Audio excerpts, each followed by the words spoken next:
Alhamdulillah. Alhamdulillahilladzi wahaba li'ibadihi al-banina wal banat wa ja'alahum zinatal hayatid dunya wa ba'dal mamat. Wassalatu wassalamu ala sayyidina wa maulana Muhammad khairil bariyat wa ala alihi wa sahbihi wa man tabi'ahum bi ihsanin ila yaumil miqat. Amma ba'du. Yang saya muliakan tuan-tuan guru, alim ulama, cerdik pandai, tua tengganai, yang kecil tak bersebut nama, yang besar tak bersebut gelar, bapak-bapak, ibu-ibu, hadirin wal hadirat rahimakumullah.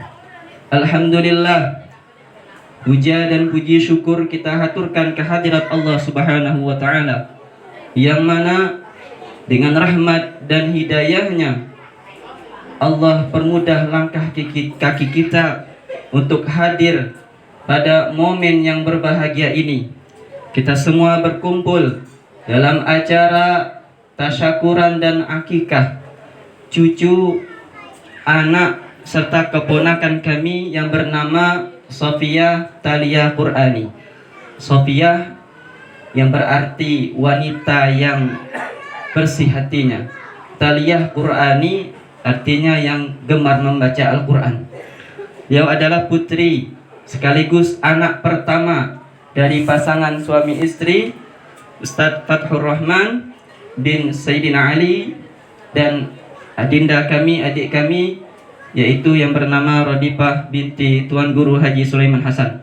Semoga dengan kehadiran sang buah hati ini semakin menambah keberkahan dan keharmonisan di dalam rumah tangga mereka berdua, dan menjadi anak yang solihah, anak yang cerdas, yang berbakti kepada orang tuanya, negara serta agama. Amin ya rabbal alamin. Bapak-bapak, ibu-ibu yang dirahmati Allah Subhanahu wa taala, di antara kegiatan yang sangat disunnahkan, bahkan sangat dianjurkan di dalam agama Islam, yaitu ketika seseorang dikaruniai oleh Allah, ketika seseorang dianugerahi oleh Allah dengan lahirnya sang buah hati, maka orang tersebut sangat dianjurkan untuk mengakikahkan anaknya.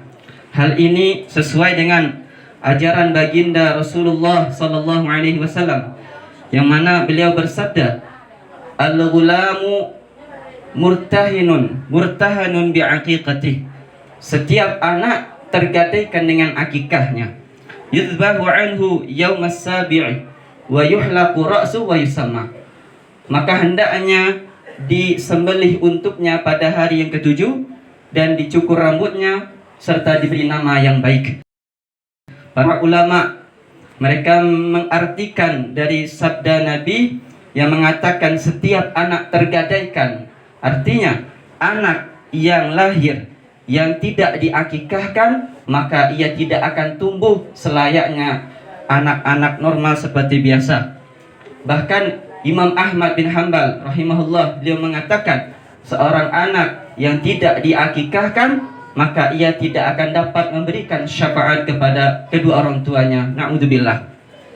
Inilah salah satu anjuran dari baginda Nabi. Inilah hikmah diadakan yang namanya tasyakuran dan akikah, dan masih banyak lagi hikmah dan manfaat yang bisa kita ambil, yang bisa kita petik dari acara akikah dan tasyakuran.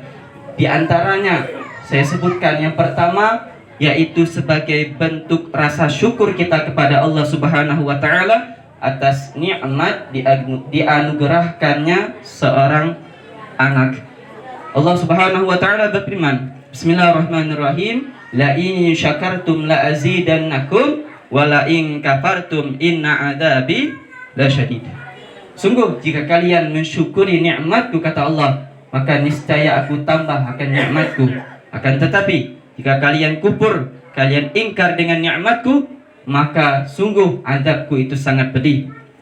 Kemudian hikmah yang kedua, yaitu acara tasyakuran dan akikah adalah suatu media atau cara yang paling baik, cara yang paling tepat untuk mengumumkan dengan kelahiran kedatangan sang buah hati.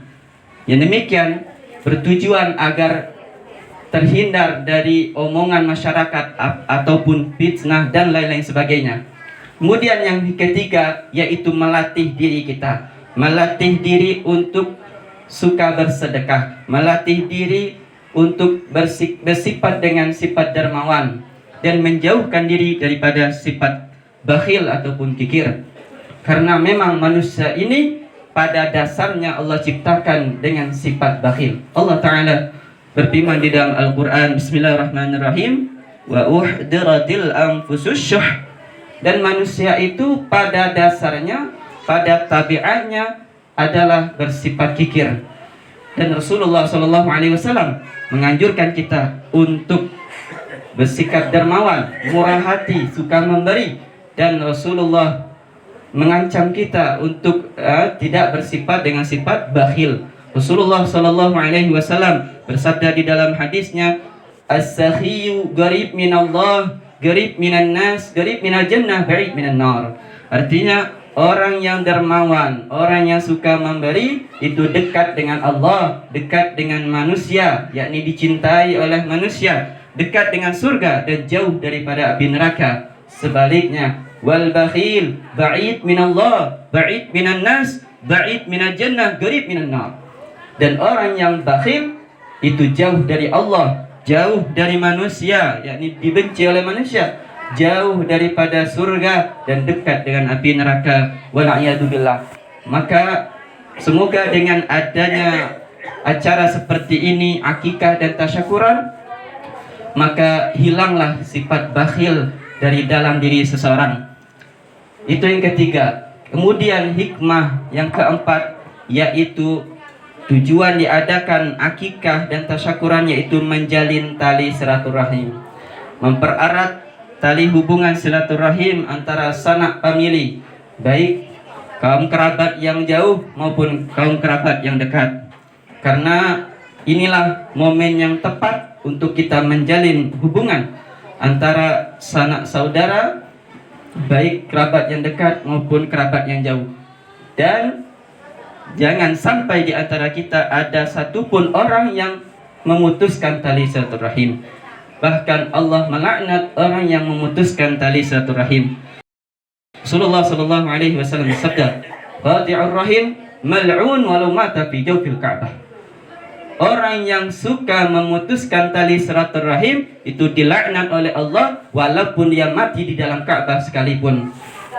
Maka dari itu hendaknya pada kesempatan yang berbahagia ini kita pererat tali hubungan kita pererat tali silaturahmi kita, yaitu dengan cara diantaranya ialah mengadakan acara seperti ini, akikah, hajatan atau sebagainya, dan juga yaitu dengan berkunjung ke rumah sanak famili minimal dalam setahun satu kali, dan juga jika ada yang salah ataupun mengambil hak orang lain, maka hendaknya segera kita minta maaf dan mengembalikan hak tersebut kepada si pemiliknya. Inilah cara agar tali silaturahmi kita tetap terjaga. Rasulullah Shallallahu Alaihi Wasallam bersabda, "Man ahabba ayyub satalahu fi rizqi wa yunsa'alahu fi athari falyasil rahimah." Barang siapa yang suka diluaskan oleh Allah rezekinya, barang siapa yang suka dipanjangkan sisa umurnya oleh Allah, maka hendaknya ia sambung tali silaturahmi. Bapak-bapak, ibu-ibu yang dirahmati Allah Subhanahu wa taala. Anak adalah merupakan amanah dari Allah Subhanahu wa taala yang Allah letakkan pada punggung kedua orang tua. Anak juga bisa menjadi ujian dari Allah kepada kedua orang tua. Untuk itu hendaknya kita didik anak kita rawat anak kita dengan sebaik-baiknya agar mereka bisa tumbuh dan berkembang baik secara rohani maupun secara jasmani. Yaitulah dengan cara mendidik anak kita tentang ilmu agama dari semenjak kecil. Bahkan dikatakan man addaba banahu saghiran agarrat bihi ainuhu kabira. Barang siapa yang mendidik anaknya dari semenjak kecil, ia akan menjadi penyejuk matanya nanti ketika dewasa. Sebagian ada mengatakan, yu'rafu mustaqbalul insan fi sigharih min sigharih. Masa depan seseorang itu bisa dilihat dari sejak kecilnya. Kalau sejak kecil anak tersebut kita didik untuk cinta kepada Allah, kita didik cinta dengan Rasulullah, cinta berbuat taat, maka inilah adalah tanda bahwa ia akan menjadi sukses di kemudian hari, sukses dunia dan sukses di akhirat. Begitu pula sebaliknya, anak yang tidak dididik dari semenjak kecil karena kelalaian orang tuanya, maka anak ini akan menjadi musibah. Anak ini akan membebankan orang tuanya nanti ketika dewasa. Diceritakan ada seorang laki-laki datang kepada Sayyidina Umar bin Khattab radhiyallahu anhu. Laki-laki tersebut datang mengadukan kepada Sayyidina Umar tentang anaknya yang durhaka, anaknya yang pembangkang, durhaka kepada orang tuanya. Oleh Sayyidina Umar, kemudian anak laki-laki itu dipanggil, dihadapkan kepada Sayyidina Umar. Lalu Sayyidina Umar pun mencela anak laki-laki itu karena ia durhaka kepada orang tua. Lantas anak laki-laki itu berkata, "Ya Amirul Mukminin, wahai Amirul Mukminin, bukankah orang tua memiliki kewajiban kepada anaknya? Bukankah seorang orang tua, seorang ayah itu punya kewajiban terhadap anaknya?" Kata Sayyidina Umar bin Khattab, betul. Kewajiban seorang ayah kepada anaknya yang pertama memilih ibu yang baik, kedua memberikan nama yang baik, dan ketiga mengajarkan Al-Quran. Kemudian kata anak laki-laki itu, "Wahai Amirul Mukminin, ketahuilah bahwa ayahku ini tidak pernah satu pun menjalankan kewajibannya. Adapun ibuku, yaitu seorang budak dari seorang majusi. Adapun namaku, ia berikan namaku dengan nama Ju'al, yang berarti kelelawar. Ada orang tua bagi nama anak, nama hewan, nama kelelawar, kan itu kurang ajar kan? Dan ia tidak pernah sedikit pun mengajarkanku Al-Quran walaupun satu huruf." Maka mendengar keterangan dari anak laki-laki tersebut, Sayyidina Umar pun marah, seraya berkata kepada laki-laki itu, Kau datang kepadaku mengadukan anakmu yang durhaka kepadaku. Ketahuilah bahwa engkau durhaka kepadanya sebelum anakmu durhaka kepadamu. Kau telah menyakitinya sebelum ia menyakitimu. Pergilah, karena inilah balasanmu karena lalai dalam mendidik ada anak-anakmu. Bapak-bapak, ibu-ibu yang dirahmati Allah Subhanahu wa taala. Maka dari itu, hendaklah setiap di antara kita mendidik anak kita dari semenjak kecil.